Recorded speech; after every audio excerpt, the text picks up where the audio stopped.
aí, pessoal, estamos começando mais um episódio do VegCast. Meu nome é Rafael Malman e ao meu lado minha copiloto. Mais um dia, mais um episódio aqui. Seja bem-vinda, Fernanda Malman. Olá, você que está do outro lado da telinha nos assistindo. Se você ainda não deixou seu like, já deixa seu like. Se ainda não é inscrito, já se inscreve. Que hoje o assunto, eu tenho certeza que se você ainda não conhece, você vai ficar muito feliz em conhecer e você vai procurar um profissional da área na sua cidade. Se você tem, assim como eu, dor na coluna, mau jeito, levantou com a coluna daquele jeito, né? Você tá meio desconfortável para fazer uma viagem, você não encontra posição para dormir, tudo isso a gente vai encontrar uma solução com uma pessoa altamente qualificada. Quem que nós estamos recebendo aqui hoje, Hoje Fernanda? nós vamos receber a doutora Kelly. Ela é formada em psicologia e... Psicologia? Nossa, não, desculpa, gente. Ó, tô viajando. Em fisioterapia, que eu tava pensando na outra palavra. Em fisioterapia e tem especialização em osteopatia e posturologia. Olha, seja muito bem-vinda, doutora Kelly. De onde que eu tirei psicologia? Eu acho que é o universo dizendo no que você tem que atuar. Olha aí o universo conversando. Seja muito bem-vinda. Obrigada, é uma honra estar aqui. Obrigada pelo convite. A gente que agradece você, assim, prontamente se colocou à disposição. Quando a gente fez o convite, isso nos aquece os nossos coraçõezinhos, nos deixa aqui, muito felizes. Porque é um assunto que eu falo que é de utilidade pública, o que a gente vai tratar aqui, o que a gente vai falar aqui. Mas antes da gente iniciar, a gente ouve... A psicologia foi sensacional, meu amor. Antes da gente iniciar esse assunto maravilhoso, que eu tenho certeza que se você não tem dor na coluna, você conhece alguém que tenha... nós vamos fazer um agradecimento àquelas empresas que fazem o VEG continuar caminhando. Exatamente, que fazem parte da caminhada do VEG. Então vamos começar falando da Grão Mestre, que é uma empresa especializada em... Nossa, eu tô travando. Em planejamento sucessório. Gente, desculpa, é a idade. Então, a Grão Mestre é uma empresa especializada em planejamento sucessório. Então, se você está aí, construiu seu legado, construiu sua empresa, tem patrimônio, fale com eles, que eles vão te ajudar a proteger seu patrimônio e fazer com que a sua vontade seja perpetuada. Isso mesmo. Quero lembrar também do pessoal da 98. Mohamed, um grande abraço. Eles que são especialistas em tratar de um planejamento de visual, né? De deixar os senhores namorados, maridos, companheiros aí mais embelezados, digamos assim, deixar, né? O feio ajeitadinho. O feio ajeitadinho. E a gente não pode deixar de falar dela, daquela empresa que mora no nosso coração. Da Projet. Ela que é especializada em planejamento financeiro, ela que ajuda você que tem seu dinheiro a preservar e a multiplicar, né? Que é mais importante. A história dos talentos, que quando a gente recebeu, algumas pessoas receberam os talentos lá, alguns enterraram, outros gastaram. A Projet é aquela que te ensina a multiplicar os seus talentos. Então, se você aí conhece por boca de outras pessoas o que é consórcio, a Projet ela vai te trazer de uma forma diferente, uma forma que vai mostrar realmente a utilidade desse produto, principalmente no Brasil, onde a gente vive atualizações de juros praticamente diárias aí, a gente sofre com inflação, a gente sofre com um monte de coisa, existem meios legais e caminhos que você pode optar para realizar, tirar aquele seu sonho do papel, sua casa própria, seu carro, moto, enfim. E agora, sim, a gente dá início, né? Para você que não está inscrito, se inscreva, porque o assunto de hoje é sensacional. E você deixa seu like, porque o like é o combustível que faz o VEG continuar caminhando. Exatamente. Fernanda, eu dou as honras a você a fazer a primeira pergunta. Você vai arriscar? É capaz de eu perguntar se ela é natural de Medianeira, do jeito que eu tô hoje. Do jeito que os neurônios estão dando tilt. Então, vamos lá. Doutora Kelly, você é natural de Foz do Iguaçu? Não, eu sou de Cascavel, aqui pertinho. Um pouco mais frio no inverno, um pouco mais de vento, mas eu sou de lá e moro aqui em Foz há 12 anos. 12 anos já. Uhum. E como é que surge a fisioterapia, a osteopatia na vida da Kelly? Eu, a princípio, não queria fazer fisioterapia, eu vaguei por algumas outras áreas, até de exatas, não me dei muito bem, porque não era aquilo que eu queria ser bailarina, olha que interessante, eu durante toda a minha infância, adolescência, eu quis ser bailarina, e quando foi para fazer faculdade, eu também queria fazer faculdade de dança, e não foi possível na época, e eu fiquei meio à mercê do que poderia, o que daria para fazer, e não pude fazer exatamente o que eu queria na época, e fiquei um pouco transitando perdida. ali. Até que chegou um momento que eu tive que escolher, porque meu pai deu aquela cutucadinha de pai, né? Vamos, minha filha, estudar, porque o tempo tá passando e você não decidiu ainda. E eu fui e escolhi aleatoriamente um curso, então eu escolhi a fisioterapia. E sempre fui uma ótima aluna, então eu era dedicada, mas eu não tinha aquele amor, aquela paixão. E foi quando eu estava no 2º ano da faculdade que eu tive meu primeiro contato com a osteopatia, aí sim eu tive aquela paixão, assim, aquele amor à primeira vista por uma área específica da fisioterapia e foi o que me fez optar por essa área e a partir dali eu me envolvi muito com a osteopatia e sempre quis me especializar. Essa é uma especialização que é só depois que termina a faculdade, né, que faz, tem algumas áreas da fisioterapia que a gente consegue ir estudando durante o curso, mas a osteopatia em si, ela precisa ser iniciada depois depois da conclusão do curso. Isso. Ok. Então, eu fui namorando a osteopatia antes, né, durante toda a caminhada ali dentro do curso da fisioterapia, e ainda demorei um pouquinho para começar o curso de osteopatia. E pela escola que eu fiz, que é a Escola de Osteopatia de Madrid, na época eram 6 anos de formação. Então, eu fiz 5 anos de faculdade, depois eu fiz mais 6 anos de especialização em osteopatia. É mais que uma faculdade o tempo da especialização. Que a faculdade, exato. Até eu ia perguntar ali, por exemplo, da formação em si, a fisioterapia, ela não é uma coisa, como é que eu posso falar assim? Ela não é uma área que atua única e exclusivamente de uma forma. Ela é subdividida em várias áreas. Isso. Okay. Existem diversas formas de se tratar.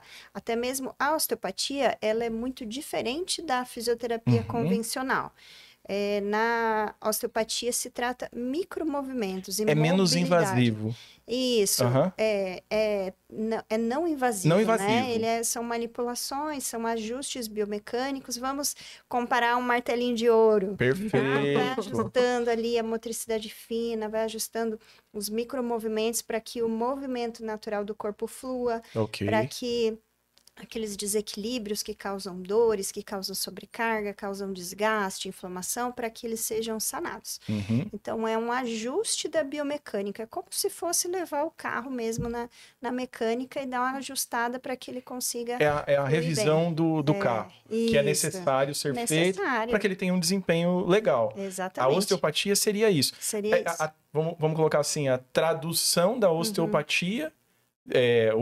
a essência da osteopatia seria esses microajustes. Isso, esses a gente pode dizer que seria isso. Exatamente. É curioso, porque são 6 anos, a faculdade de fisioterapia, elas são 5. 5. Então, tu fez 5 de fisioterapia, mais 6 anos de osteopatia. E essa especialização de osteopatia, ela é uma coisa, como é que eu posso falar assim, é uma formação, uma qualificação de fácil acesso?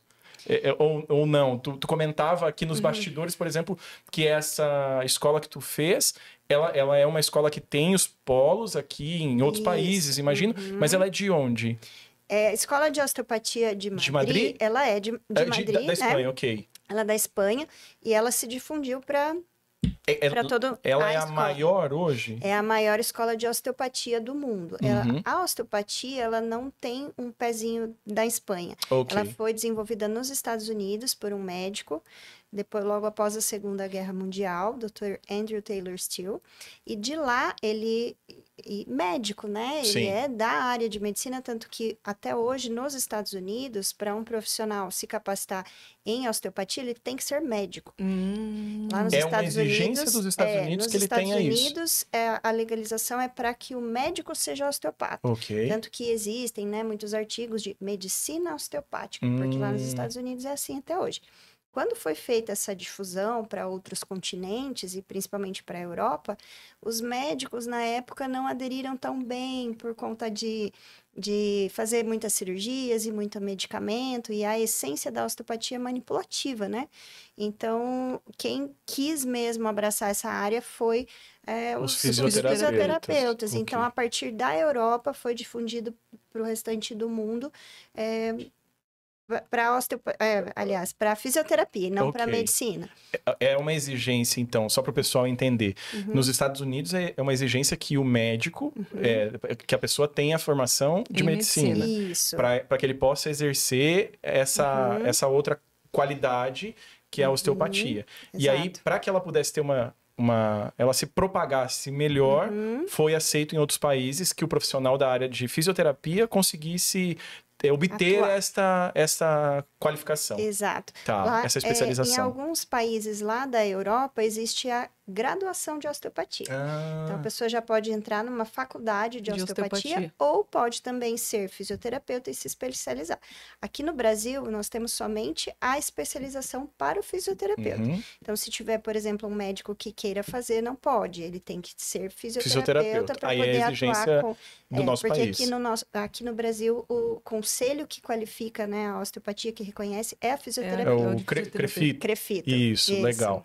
Ó, uma curiosidade minha. Assim, eu li um pouco a respeito, já fui atendido por um profissional desse segmento, mas para o pessoal que vai nos acompanhar, que está nos acompanhando, a osteopatia, de forma assim, simplificada, tu falou que é a questão dos micromovimentos.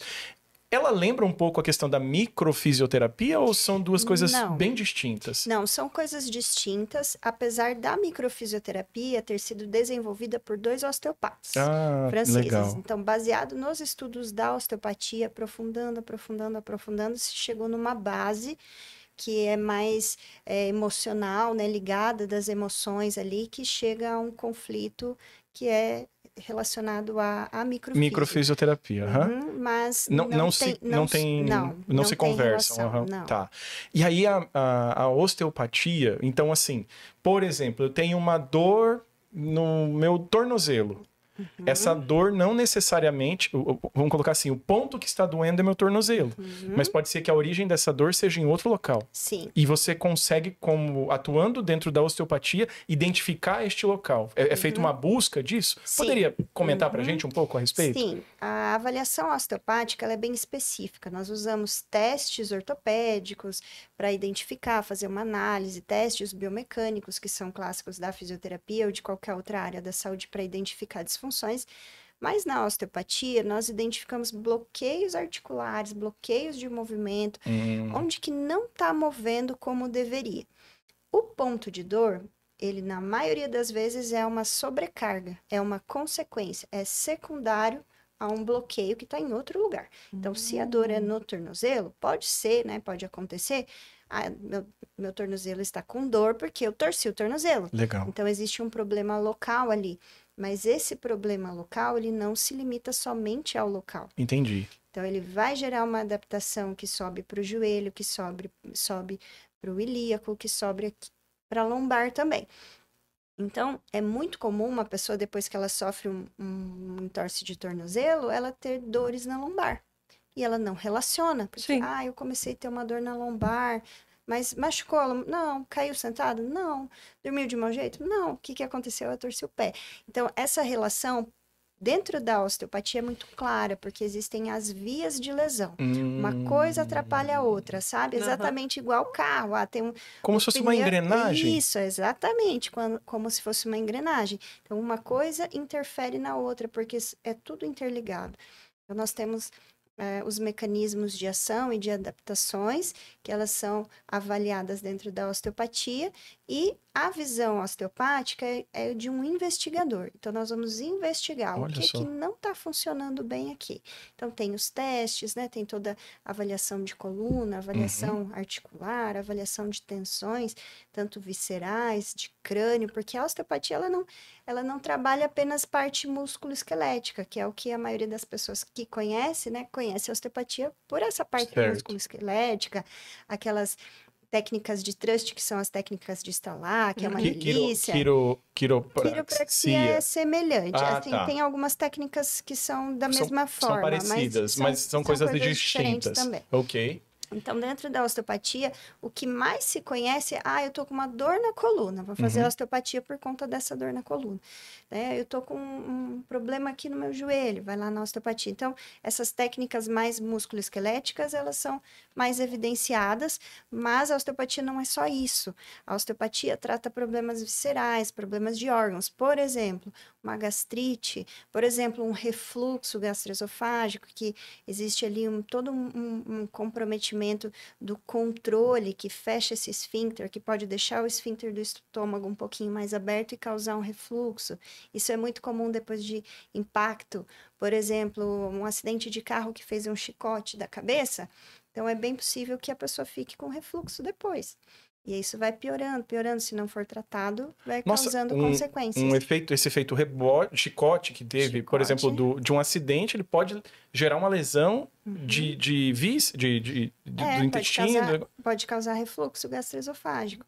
Então, as relações, elas são bem diretas. E essas relações, elas são fisiológicas e elas são anatômicas. Entendi. Então, aqui nós temos um nervo que sai daqui do crânio, que ele controla boa parte do sistema gastrointestinal. Então, existem alterações que são ligações anatômicas mesmo, que é uma ligação direta. Então, se eu fizer uma lesão aqui na minha cervical, eu posso ter como um reflexo um problema visceral. Por exemplo, sofri uma queda na minha infância e eu tenho uma dor nas costas. Pode ser a origem dessa queda, por exemplo? Pode. E não importa se faz muitos anos.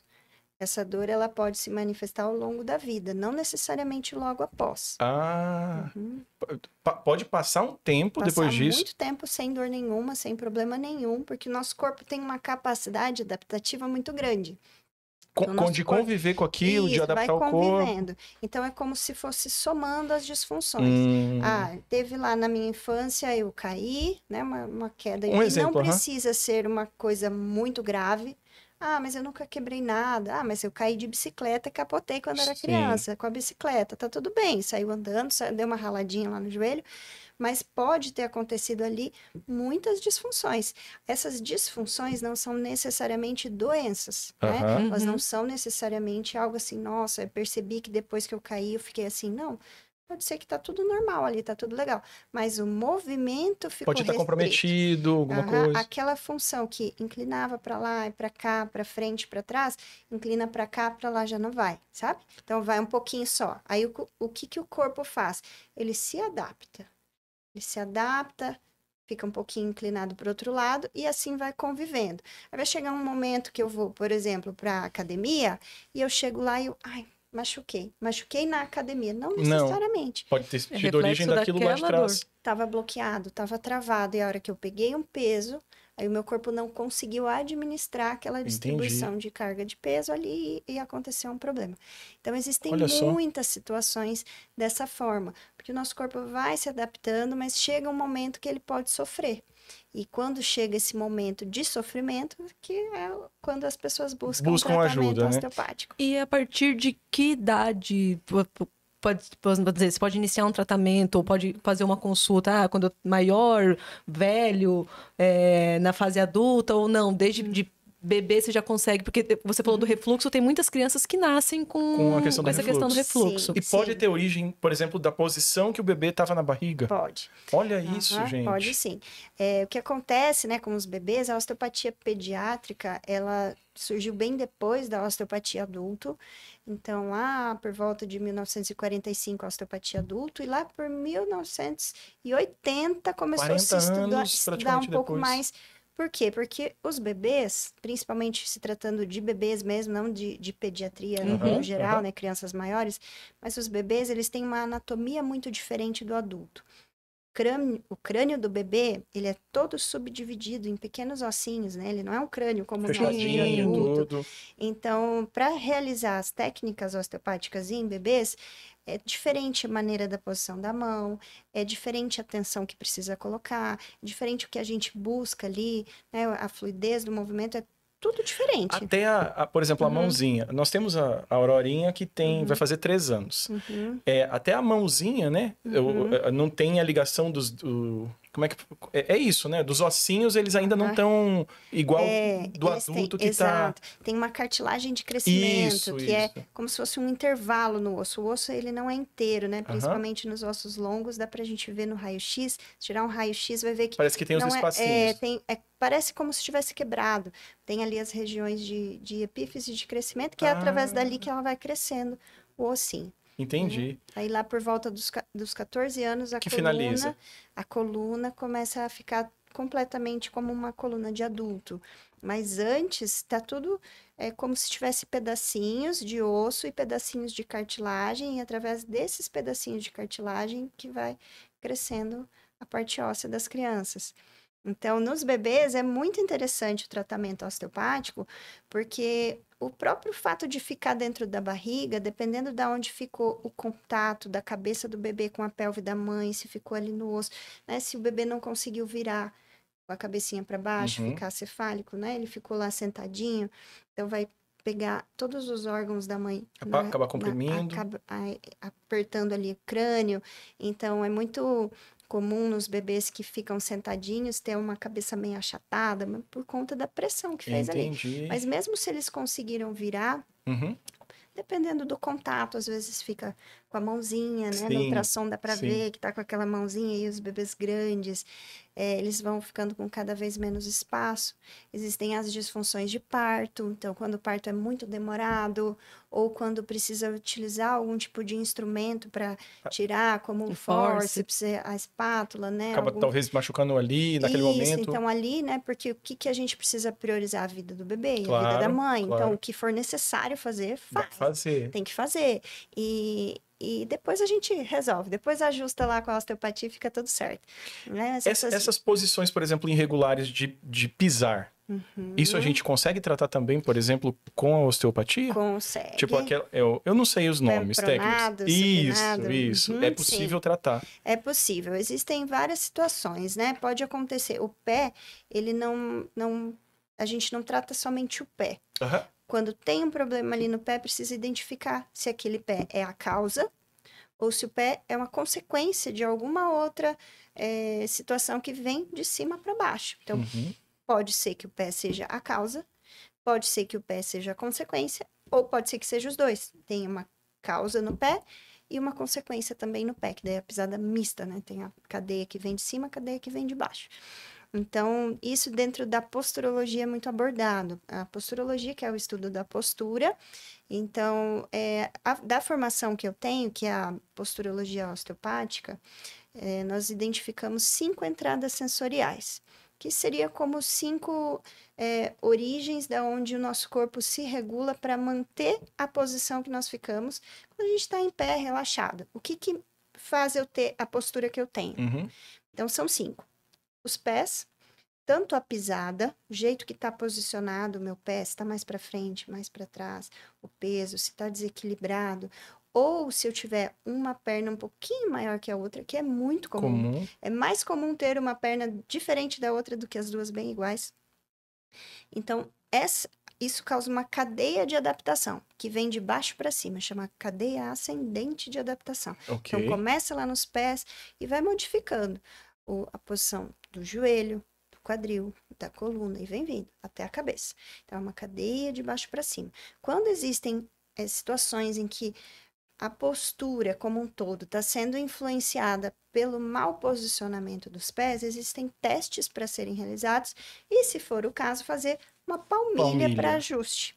Essa palmilha, ela pode ser, existem pessoas que precisam usar a palmilha para sempre. No caso, quando uma pessoa tem uma diferença considerável do tamanho da perna, ela usando uma palmilha vai ficar muito mais equilibrado. Porque o importante é a gente ajustar aqui a pelve, né? Sim, os dois lados ficarem alinhados. Os dois lados regulados, até mesmo porque se tiver um lado que é um pouquinho menor que o outro, o lado maior vai carregar mais peso e o lado menor menos peso. Tipo, então, sobrecarga num lado, Então, é muito possível que tenha desgaste de quadril, algum problema de joelho, mesmo no tornozelo, ciatalgia, né, o nervo ciático lá. Então, é bem comum em pessoas que têm diferença do tamanho da perna. Aí as outras entradas sensoriais, nós temos também a parte visceral, os órgãos internos. Então, os nossos órgãos, eles são captores de postura, ou seja, eu regulo a minha postura de acordo com o funcionamento dos meus órgãos. Uma pessoa que tem gastrite de repetição, ela tem, daí passa um pouquinho, tem de novo, e várias vezes, né? O estômago, ele tá aqui no lado esquerdo, e ele, quando ele fica com tensões, por conta de diversas situações ali de desequilíbrio, pode acontecer uma adaptação do ombro. O ombro esquerdo, ele vai baixar um pouquinho e vir um pouquinho para frente, como se quisesse deixar o estômago mais relaxado. E aí a pessoa vai olhar no espelho e ela vai dizer, meu ombro tá torto, olha como a minha postura tá feia. Aí vai e faz academia, e faz pilates, e faz correção de postura, e corrige a postura, e quando relaxa, volta. Ombrinho ali. Então, dentro da posturologia, eu consigo identificar, e usando também técnicas osteopáticas para regular esse estômago, desativar aquela proteção para que naturalmente a postura se corrija. Porque a postura, ela é algo, ela não é intencional, né? A postura, ela é automática. Então, eu posso até agora cuidar da minha postura, ajeitar aqui para ficar bonita aqui no vídeo, sim, né? Mas é a hora que eu relaxar. A hora que eu relaxar, a minha postura vai ser uma resultante dessas forças que estão me puxando. Então, eu posso até arrumar e ficar aqui. Mas isso é só enquanto eu tô pensando. A hora que eu pensar em outra coisa, ele vai para onde estiver puxando. Então, nós temos os pés, temos as vísceras, temos também cicatrizes no tronco, que é uma outra entrada sensorial. Então, essas cicatrizes no tronco, eu falo de cirurgias profundas, que são cicatrizes... Uma cesárea, uma cirurgia para retirada do apêndice, de vesícula, né? Qualquer tipo de cirurgia anterior aqui, tronco, nos pulmões, isso enfim. Vira uma entrada sensorial. Uau. Então, por quê? Porque pode ser que isso gere aderências teciduais. Então, lá por dentro, mesmo essas cirurgias a vídeo, que são minimamente invasivas, elas podem gerar uma aderência de tecido. Pode colar um tecido no outro, lá por dentro. E quando eu precisar fazer um movimento que esses tecidos precisam se deslizar entre si, eles não deslizam. Então, aquilo vai gerar uma tensão e vai puxar para o lado da cicatriz. Existem muitas mulheres que, depois de fazer cesárea, elas começam a ter dor lombar. E elas geralmente relacionam, eu acho que foi a anestesia, porque depois que eu fiz cesárea, eu fiquei com uma dor lombar e eu acho que foi anestesia. Não, geralmente não é anestesia, não. É adaptação tensional de cicatriz. Sim. Isso independe se a cicatriz ficou bonita. Não, mas minha cicatrização foi ótima, não abriu nenhum pontinho, tá tudo bem, não tá retraído, tá linda a cicatriz. Mesmo assim, ela pode ter aderência tecidual profunda, não algo visível. Né? E existem cicatrizes que estão feias, você olha, meu Deus, essa cicatriz está toda aderida, mas ela já foi uma cicatriz trabalhada, mobilizada ali, ela não está fazendo função nenhuma prejudicial. Então, a cicatriz, ela pode estar causando alguma alteração postural que gere a desconforto. Que doideira isso, né? É inimaginável, inimaginável. Posturologia é fantástica. É como se fosse um complemento da osteopatia ou ela é uma outra... É uma outra abordagem. A posturologia é uma outra abordagem. A formação de posturologia que eu fiz, uma das, né? Eu fiz duas, mas a que eu mais utilizo é a posturologia osteopática, que é dentro de uma visão osteopática a postura, né? Porque a postura em si, ela já é algo bem específico, diferente, é algo, vocês veem, né, aqui eu explicando como que é uma coisa bem, parece que tá à parte, que ninguém nunca pensou nisso, mas a posturologia, ela já é algo bem especial, mas dentro de uma visão osteopática sobre essa comunicação de uma estrutura com a outra e essa relação toda que tem das estruturas do corpo, fica algo muito completo. Sim. Então, as pessoas têm ótimos resultados quando são tratadas com a osteopatia e a posturologia, porque fica algo bem especial para o corpo conseguir. Exato. É algo mais completo mesmo, uma entrega mais completa. Em média, assim, eu sei que cada caso é um caso, eu sei que cada lesão pode gerar... O que foi? Não, eu quero que ela termine de falar, porque ela falou dos pés. Ai, perdão, é verdade. Dos pés, das vísceras, agora da cicatriz. E os outros dois. Então depois eu faço a pergunta depois. Tá, os outros dois são na cabeça, que é essa parte dento-oclusal. Então, pega o encaixe dos dentes, pessoas que têm apertamento dos dentes, bruxismo. Bruxismo, que tem disfunção de ATM, né? Todas as DTM são as disfunções de ATM, elas são entradas sensoriais. Então, não só ATM, mas também posicionamento dos dentes. Uma pessoa que precisou extrair um dente, está faltando ali, sabe? Então, tudo isso vai organizar o posicionamento da cabeça. Então, por exemplo, se eu tenho bruxismo, existe e eu tenho uma tensão um pouquinho maior aqui do meu lado esquerdo. Então, a tendência é esse músculo aumentar a tensão mais que esse. E aí vai inclinar minha cabeça um pouquinho para cá. E isso vai se fixar, e a minha cabeça vai ficar aqui. Só que nós temos uma horizontalidade do olhar.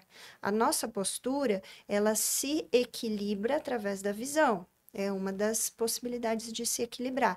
Se eu ficar com a cabeça assim, meu mundo vai ficar torto. Aí o que eu vou fazer? Agora estou me sentindo ótima, agora estou retinha. E não é o olhar que está reto, mas a postura já desencadeou toda uma adaptação. Porque é um movimento, foi na verdade ali um movimento não de ajuste da... Eu ajustei a visão, logicamente, mas não foi a postura. Eu moldei minha postura de forma errada. Isso, por isso que chama entrada sensorial. Entendi. Então vai somando o que vem lá do pé, com o que vem do órgão, com o que vem da cicatriz, com o que vem da parte dento-oclusal e o último, os olhos. Então não só é essa questão da visão em si, porque, por exemplo, eu tenho miopia, preciso usar óculos, mas eu não gosto do óculos. Então toda vez que eu pegar algo para ler, e hoje em dia a gente está muito nas telas, muito no celular, computador, enfim, então eu dou precisa, zoom. Né? Eu dou um zoom na leitura. Dou zoom. Isso. Mas se precisa usar óculos, tem a indicação, tem que usar, porque se não usar, você vai ficar tentando regular a tua visão através da posição da cabeça. E aí, isso vai aumentar demais as tensões. As pessoas que têm desequilíbrio postural de parte ocular e parte dento-oclusal, elas têm muitas tensões musculares. Aqui, eu tô com uma tensão muscular. É aquilo que gera aquele calombinho ou não? Essa é uma disfunção específica, que é da transição aqui da coluna cervical com a torácica. Então, isso tem como ajustar também. É mesmo? Tem como ajustar. Tem que fazer uma manobra específica ali. Depois precisa fazer um reequilíbrio muscular. Ainda mais se for uma coisa de um adulto, assim, que já vem... Né? Lá na infância, dá para começar a ajustar ali já. Sim. Quando vê um adolescente, né, que já está apresentando essa disfunção, dá para ajustar. Criança, depois você faz essa pergunta, deixa eu perguntar, porque ela falou aqui do bruxismo. Criança que chupa dedo, interfere? Interfere por quê? Porque muda todo o formato do palato, né? Dessa parte do céu da boca. Porque o dedo puxa para cima. Então, em vez de ficar um arredondadinho mais raso, ele fica alto, fica mais fundo lá para cima. E isso, quando vai se estendendo, né? Esse hábito de chupar o dedo vai se estendendo, os dentes, eles vão vindo mais para frente, ficando mais abertinhos. Então, já não fecha a mordida. Então, por essa situação já é ruim. Mas qual que é o agravante? É que como a boca não fecha, porque não fecha, né? O dentinho fica lá para frente, aí a boca vai ficar sempre aberta. Quando a gente fica com a boca aberta, o nosso cérebro entende que tem que respirar pela boca e não pelo nariz. Então vai ser compromete até a questão da respiração daí. Sim, e aí existe uma outra situação que é o posicionamento da cabeça. Então a cabeça, ela vai deslizar lá para cima. Só que para não ficar olhando para cima, por conta da adequação ocular, aqui, abaixo.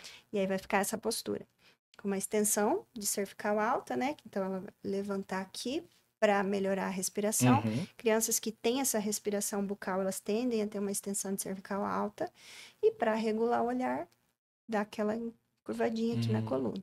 E aí vai crescendo com essa postura. Então, quando existe essa queixa, né? Quando os pais levam, a postura da minha criança não tá muito legal, tá muito curvadinha, e a criança faz uma respiração bucal, aí eu preciso encaminhar para dentista para ver a questão de regulagem ali dessa arcada dentária, às vezes precisa usar aparelho, né? Ou fono, se for a situação, para conseguir aprender a respirar pelo nariz, ajustar isso. Precisa dar uma olhada também se tem alguma questão de adenoide, né? Carne esponjosa no nariz, precisa operar, para conseguir manter essa postura. Porque se estiver respirando pela boca, vai voltar. Vai ter essa posturinha aqui, ó. E mesmo que faça o tratamento ali, sem o acompanhamento, por exemplo, de outros profissionais ali, vai acabar regredindo. Isso, porque a causa, e quanto mais vai passando o tempo, mais vai adaptando. Então, vai tendendo a fechar aqui o peito, sabe? O ombro vai ficando mais pra frente, e a cabecinha aqui, ó, e vai ficando assim. Mas criança, arruma, né? Filho, filha, arruma essa postura, arruma, que não consegue, não dá. Porque precisa ficar assim para respirar.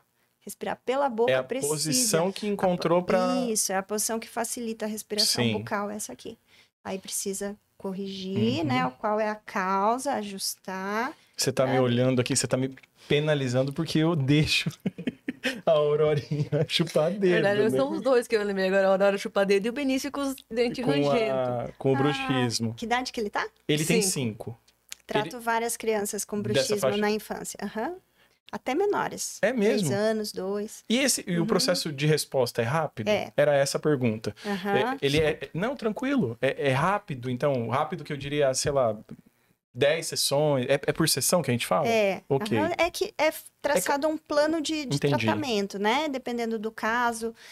Mas a resposta com a osteopatia é muito rápida. É bem diferente de um tratamento convencional de fisioterapia, em que, fui no médico, ele me pediu 20 sessões de fisioterapia. Dificilmente vai precisar, em uma situação, fazer 20 sessões de osteopatia. É mesmo? Então, geralmente, a gente trata com menos sessões. O intervalo é de pelo menos uma semana entre as sessões. Não é legal. feito 3 por semana, não precisa, não há necessidade. Porque os ajustes, eles causam outras adaptações no corpo e é necessário fazer um tempo de intervalo para que o corpo se autorregule. Entendi. Porque é provocada uma autorregulação. O nosso corpo, como ele tem essa capacidade de autorregulação, a gente estimula e desbloqueia as vias. Então, se eu quero tratar o intestino, por exemplo, estou com o intestino preso, chega alguém lá, você tem o intestino preso? Dificilmente a pessoa vai chegar com essa queixa, estou com o intestino preso. Mas eu estou com dor no joelho, eu vou investigar tudo.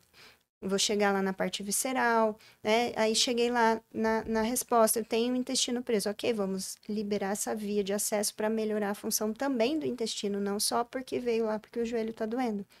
Então, tudo influencia em tudo.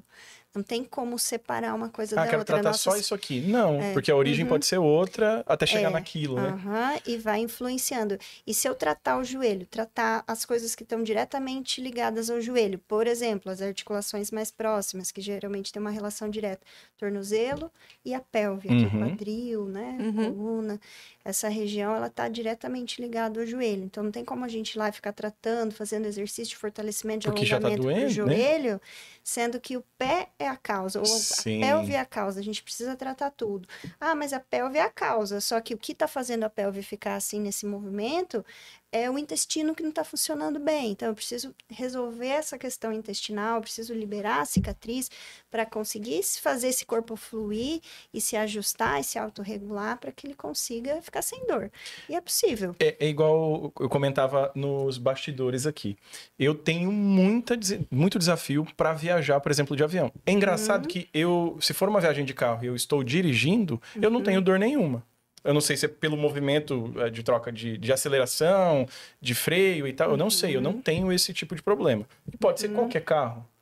Já de avião, uma viagem de 1h30, eu já começo a sentir dores que eu não encontro posição no avião. Apesar de que hoje as companhias aéreas, né, estão deixando muito a desejar em relação ao conforto das poltronas. Mas mesmo pegando um assento um pouco maior, assim... é o tempo inteiro buscando um ajuste. Por exemplo, hoje a gente está em um dia de várias gravações aqui. Eu imagino que tu tenha percebido, por você ser da área, várias vezes esse processo de ajustar, porque a dor é insuportável. Então, assim, eu tive uma experiência muito positiva com a osteopatia, onde eu tive ali, eu não consegui dar sequência até devido à questão da distância. 4.000 quilômetros a pessoa que me atendeu. Mas eu consegui fazer uma viagem que eu falei, gente, não tem dor, sabe? Existe viajar sem dor. E aquilo foi, assim, marcou muito. Eu acabei não dando sequência pela distância, talvez pelo não buscar, não saber que tem profissionais que atuam com excelência dentro da nossa cidade e tal. Mas eu falo por experiência própria. Fisioterapeuta, assim... Outras áreas, fisioterapia, quiropraxia. Tá, resolve. Não resolve. Ele deu uma amenizada. É o tal do remediador. Resolveu naquele momento, ok. Não. Parece que, sei lá, um dia depois eu já estava com dor novamente. O que prolongou mais a questão do resultado foi a questão da osteopatia. Então, quando surgiu a ideia do tema, eu falei, a gente precisa levar isso. Tema de utilidade pública, tema que vai fazer a diferença em você que está nos assistindo. Com certeza, se você não tem a dor, você conhece alguém que tem a dor, algum ponto desses, né? Eu vou falar bem a verdade. Se tem alguém que não sente dor... Não me manda a receita. Me manda a receita. Porque acho que não tem. É natural. Você fica muito tempo em pé, ou você fica muito tempo sentado, ou você fica lá muito tempo no celular, que você fica com o pescoço assim. Então, você vai ter alguma dor. Igual eu tava dormindo, eu tô levantando acho que já uns 2 dias, quando eu piso, o meu tornozelo dá aquela pegadinha. Dá aquela fisgada. Então, provavelmente é o quê? Eu tô dormindo numa posição errada, eu tô dormindo com um travesseiro muito alto, que tá afetando alguma coisa aqui, mas que tá refletindo lá no meu tornozelo. E a gente não pensa nisso. Você pensa o quê? Putz, tornozelo. Deve ser porque eu tô muito tempo de pé. Deve ser porque eu virei. Deve ser Então, você não faz essa ligação e... Cara, olha como isso é incrível. É isso. O corpo humano é todo interligado e a gente não pensa nisso, né? Porque quando você vai fazer uma aula de anatomia, você estuda primeiro o que o sistema circulatório, o sistema... Ele é separado, né? Mas ele é todo interligado. Coisas que não se conversam, mas ao contrário disso, tudo se conversa. Exato. Uma curiosidade, a osteopatia serviria ou serve ou atua também, por exemplo, com hérnia de disco ou não tem relação? Tem? Sim, é nosso carro-chefe. Na verdade, a maioria das pessoas que buscam a osteopatia tem dores na coluna ou hérnia de disco. Muita gente não sabe que tem hérnia de disco e fala, eu tenho dor na coluna. E nunca fez um exame e tem hérnia de disco, porque é a causa primária de muitas dores aí de coluna. Que seria o comprimir aquela... Eu vou falar gelatina, mas não é gelatina. Comprimir as gelatininhas que a gente tem aí. Qual é o nome técnico, doutora? O disco intervertebral, quando ele se rompe... Uma vez eu ouvi essa explicação, eu gostei muito, eu adotei. Eu vou explicar aqui para os nossos... de uma forma bem simples. Então, o disco intervertebral, ele é como um chiclete babalu. Ok. Tem essa parte mais externa, né, que é cartilaginosa, e tem a parte interna, que é um gelzinho. Então, ele serve para amortecimento do impacto. Entre 2 ossos tem lá um disco. A hérnia de disco é quando rompe a parede externa e o gelzinho escapa para fora. Então, isso é a hérnia de disco. Como essa região da coluna saem muitos nervos, nós temos a medula, que é a continuação do cérebro, né? Então, ali por dentro da coluna passa a medula, a partir da medula tem os nervos que vão realizar suas funções no corpo. Quando rompe a hérnia de disco, aquela gelatininha escapa e ela pode pinçar o nervo que está saindo dali. Então, a dor, ela pode ser localizada ou ela pode ser irradiada, dependendo do local que for a hérnia, né? Se for cervical, a pessoa vai sentir uma dor irradiada para os braços, uma dor irradiada, né? Principalmente para essa região aqui. Até a terceira cervical irradia para cima, para a cabeça. Então, muitas pessoas têm dores de cabeça por conta de desequilíbrio da cervical. Mas a partir entre terceira e quarta para baixo, vem para os braços. Quando chega aqui na lombar, que é o mais comum, as pessoas terem hérnia de disco na lombar, aí o que acontece? Vem para baixo, vem para as pernas. Então, é a famosa ciatalgia, né? Dor no ciático, que é aquela dor que corre por trás da perna, ela pode vir para frente também. Então, existem vários níveis ali de compressão. Cada nível comprometido vai manifestar uma dor, um sintoma em algum lugar. Na osteopatia, a gente ajusta tudo. identifica onde que está a causa. A causa, ela nem sempre é biomecânica, ela pode ser visceral, ela pode ser traumática, ela pode ser diferença de tamanho da perna, que daí torce a pelve, comprime o disco. Ela pode ser, eu não tinha nada, nunca tive dores, sofri um acidente, depois dali rompeu uma hérnia. Pode acontecer também.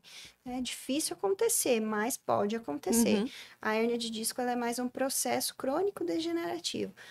Uma pessoa que travou a coluna, acordou, não consigo me mexer, preciso ir para o hospital. Existe muito nessas situações. Sim, sim. Então, quando trava, assim, se a pessoa quiser não ir para o hospital, ela pode vir direto na osteopatia. Porque aí a gente vai ajustando, vai destravando ali, não é nada que, vai destravar, vai machucar, e vai pôr na marra, vai colocar no lugar. Não, nada disso. Tudo muito delicado, muito ajustável ali, com um jeitinho, né? Claro que se for o caso, a pessoa tiver com muita dor, vai para o hospital, vai tomar uma medicação na veia, enfim. Mas que esses bloqueios articulares, eles são muito indicados para a osteopatia. Fazer outras coisas vai ajudar também, mas de uma forma bem mais lenta. A osteopatia vai ajudar, sim, de uma forma mais rápida e mais eficaz. Caramba. E, especificamente para a hérnia de disco lombar, eu tenho uma maca de flexodistração, que é uma maca que faz um movimento de abertura na coluna. Então, a gente agarra a mão lá, fica de barriga para baixo, se agarra na maca, prende os pés e faz essa abertura, que é uma tração juntamente com o movimento de flexão da coluna, que é esse de se abaixar, que ele é especificamente para fazer uma pressão negativa no disco. Então, é como se lá dentro do disco diminuísse a pressão e ela não digo que vai sugar para dentro a hérnia, tá? É impossível acontecer isso por conta da pressão. Mas que aquela pressão de empurre, que é empurrar o disco para fora quando ele rompe, ela vai reduzir drasticamente, vai diminuir o processo inflamatório. Então, uma pessoa que tem uma hérnia de disco, ela pode ter uma vida normal. Ela só precisa ter alguns cuidados, ela precisa sair da fase aguda de dor. Saindo da fase aguda de dor, ela pode fazer corrida, ela pode fazer luta. Mesmo ela com a hérnia? Ele consegue conviver, consegue... Consegue vida normal, mas precisa ajustar e principalmente identificar qual foi a causa e trabalhar aquela causa para resolver aquele problema biomecânico. A hérnia de disco, ela é, na grande maioria das vezes, secundária a outra disfunção. Ela não é uma causa primária. Então, eu vim tratar porque eu tô com hérnia de disco, tá? A hérnia de disco é onde sobrecarregou, é onde trabalhou porque queria compensar alguma outra situação. E aí rompeu o disco, né? Mas tem toda essa investigação e o tratamento é muito bacana. Uma pergunta que eu ia fazer, eu até comentei com o seu esposo que eu, quando tinha meus 16 anos, eu comecei a trabalhar, meu primeiro emprego, e foi no mercado. E daí eu ficava naquela coisa de câmera fria, saía pro cliente, pra quente. Câmera fria, saía pra coisa quente. E um dia eu tava num ginásio, sentada no banco pintado assim de tinta, e quando eu fui levantar, eu travei. Travei, fui pra casa, daí me levaram no hospital. A médica que me atendeu falou... me passou um monte de coisa que eu nem lembro o que era. Daí tinha uma enfermeira, ela falou, não toma nada disso daí. Toma isso aqui, Torcilax, e faz compressa quente. Tomei Torcilax, fiz compressa quente, beleza. E depois me deu mais umas 2 vezes. E eu tomei daí injeção. Tipo assim, deu assim, levantei, tô de boa, fui amarrar o cabelo. O movimento disso aqui me travava. Travava tudo, assim, eu ficava... E depois acho que não me deu mais. Se deu alguma fisgada ou outra... Só não amarrou mais o cabelo. Não, mas tipo assim, minha pergunta é, por exemplo, o remédio, lógico, ele vai, vamos dizer, se foi uma inflamação, alguma coisa, ele agiu ali e beleza, curou. Curou, ou pode ser que o meu corpo tenha se adaptado a essa dor e eu não perceba que eu tô com algum... Tô falando assim. Tô virando corcunda de Notre Dame. É exatamente isso. Quando a gente pensa num bloqueio, o bloqueio, ele é um movimento, é como se uma pecinha estivesse fazendo um movimento completamente errado ali. A gente não usa aquele termo saiu do lugar, né? Porque as coisas não saem do lugar, elas ficam no lugar. Mas, por exemplo, tem aquele movimento para frente e para trás. Aí você se abaixou, travou para frente. Quando você volta o teu corpo, ele não vem para trás. Todo o teu corpo vem, mas aquele pedacinho, vamos supor que seja a vértebra da tua coluna. Ela travou em flexão, travou para frente. Quando você volta, o teu corpo volta, porque todas as outras vértebras conseguem fazer o movimento, mas justo aquela continua inclinada Sim. para frente. E você vai conseguir conviver com isso, porque não saiu do lugar, tá no lugar. E aquele é um movimento normal de se fazer. Mas quando você volta, tudo deveria voltar aquela vértebra E ela também. não Ela vem. não volta. Depois de vários anos sobrecarregando, toda vez que você tiver que voltar para trás, ela não vem. As outras vértebras vão assumindo aquela função. E aí a de baixo ou a de cima, alguma próxima, pode ser próxima ou pode ser a distância, vai assumir aquela função e vai fazer um pouquinho mais do que deveria. Aí lá na frente, de repente, você vai fazer um exame e vai ter lá uma hérnia de disco. Por quê? Porque aquela região que estava sobrecarregada, que estava assumindo a função da outra que estava travada, ela cansou demais, trabalhou demais e ela desgastou. Então, não é normal ter um desgaste exacerbado. É normal a gente ter um desgaste natural, que ele não causa dores. Sim. Esse desgaste é o normal. Agora, você ter lá um problema, me dói sempre esse lado do quadril. Me dói, é só esse lado. O outro, tá tudo bem, nunca teve nada. Existe provavelmente uma sobrecarga mecânica ali, uma disfunção que faz você jogar mais peso ali, teu movimento não tá normal ali, tá tendo que acontecer de uma forma toda adaptada para que você consiga levantar, sentar, né, se abaixar, pegar filho no colo, muita coisa que a gente precisa fazer no nosso dia, no dia a dia, apesar das disfunções.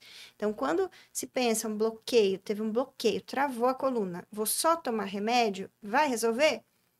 O sintoma pode ser que resolva sim. O anti-inflamatório, na grande maioria das vezes, é necessário. Se quiser fazer sem anti-inflamatório, tratamento com osteopatia, resolve? Resolve. Dependendo da intensidade da dor, não é recomendado, né? Vai ficar sofrendo Passando dor por quê? Né? Se a gente tem aí os fármacos que podem auxiliar. Só que não é suficiente só medicar. Porque a questão é, a biomecânica está errada. Então, vou tomar um anti-inflamatório, vou tomar um analgésico, vou fazer uma injeção lá de corticoide. Vai ser um remediador, não vai ser tratamento. Vai melhorar sim, vai melhorar. Né? Sim. Com certeza vai melhorar. Mas aquela disfunção vai persistir. Vai continuar lá. E ela vai continuar refletindo em outras partes do corpo, gerando sobrecarga em outras partes. Sim. Porque se não tá mexendo direito aqui, então eu vou jogar o peso bem para esse lado de cá, para essa perna, porque com aquela outra ali, eu já não posso mexer. Se eu jogar para lá, dói. Então eu Sim. vou adaptar. Aí quando você vai ver lá na frente, passou um ano, agora começou a doer aqui. Por que será? Não sei, não fiz nada, não caí, não bati, não dormi mal. Então, são aquelas que eu não sei de onde surgiu. De repente, surgiu essa dor. Então, essas dores, elas sempre têm uma causa biomecânica que vai ser investigada. Agora faz sentido, porque pode ser que seja isso que me dava o negócio do ciático quando eu estava grávida. Minha sugestão, procura a doutora, marca uma consulta e faça estudo disso. Você tá toda torta. Mas a gente chegou na parte mais ruim, triste do nosso podcast, que é a hora de se despedir. E é uma pena, porque a aula estava maravilhosa aqui. Eu tenho certeza que foi esclarecedor para muitas pessoas, assim, para eu particularmente eu imaginava, mas não com essa propriedade, com esse conhecimento. Quero que você faça as suas considerações finais desse episódio que foi mágico. Então, agradecer primeiro você que ficou até o final. Se ainda não curtiu, não deu seu like, já deu like. Manda esse vídeo para aquela pessoa que vive reclamando de dor nas costas, vive tomando remédio, tomando um monte de remédio, ele toma remédio para dor nas costas, ele toma remédio para o estômago porque tá tomando muito remédio para dor nas costas. Manda para essa pessoa para ela procurar um osteopata e descobrir, às vezes, é uma vértebra que cansou de trabalhar. E ela consegue consertar isso e evitar de tomar remédio ou tomar menos remédio, né? Porque a gente sabe que os remédios também, tudo vai causando consequências. Kelly, muito obrigada pela sua participação, agradeço demais a sua disposição, o seu tempo, agradeço demais as informações, porque como o Rafael falou, com certeza assim, foi esclarecedor e surpreendente as coisas que a gente consegue resolver ou que a gente não imagina que às vezes tem ligação. Né? Então, gratidão mesmo pela sua vinda hoje ao nosso podcast. Quero as suas considerações finais da participação aqui do VEG. Ah, maravilhoso. Vocês são sensacionais. Obrigada pelo convite. Muito gostoso o ambiente aqui. Acho que essas informações, elas precisam ser passadas mesmo. A gente aqui no Brasil, nós estamos ainda numa construção de um conhecimento sobre a osteopatia. Muita gente não conhece. Muita gente chega no consultório ainda e eu tenho que explicar o que você sabe o que está fazendo aqui? Então, esse tipo de programa que vocês fazem, assim, para que as pessoas conheçam, como você comentou, né? Aquela questão que é importante para todas as pessoas, que pode ajudar na qualidade pública, isso. Utilidade pública. E pode ser utilizado para a melhoria da qualidade de vida de muita gente. Então, agradeço a oportunidade de estar aqui, fico à disposição quando a gente puder conversar mais sobre outros assuntos, estarei sempre disponível. E vamos já procurar a agenda, né? Para a família toda, né? Pelo visto. Todo mundo tem alguma coisa a ser ajustada. Pacote família. Nós que agradecemos a disposição de ter aceito, assim, de pronto, é uma informação valiosíssima. Agradeço você, minha copiloto, de mais um episódio concluído com sucesso. E a você que ficou até o final, meu muito obrigado. Até a volta. Valeu!